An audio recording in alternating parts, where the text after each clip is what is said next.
মাটি খনন করছিল ওখানে একটা হাড়ার ভেতরে, ওটা এখন 5 গুণ হিসাব রূপার, ওগুলো আছে 1862 সালে তৈরি।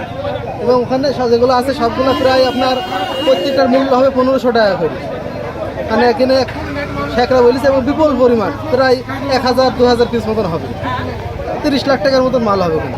আগে যে শুনতাম যে মাটির ভেতরে রূপার অনেক সোনার হাড়া পাওয়া যায়, আজকে নিজ চোখে সেগুলো দেখলাম। এই রুপিয়াগুলি এই হাড়ির মধ্যে মাটি খনন করতেছিল ওই ভেপুর ইয়েতে বাইরে। তারপরে ওরা আমাদের আমরা সেটা হেফাজতে নিচ্ছি, পরিষ্কার করতেছি, পরিষ্কার করে গুণা হয় না এখনো, গুণাগাতি করে জব্দ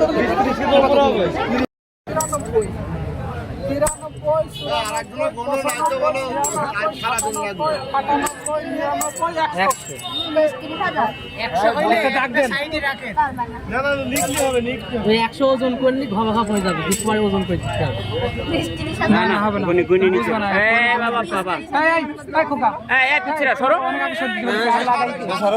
দৈনিক বাংলাদেশ মিডিয়া, সত্যের সন্ধানে সারাক্ষণ।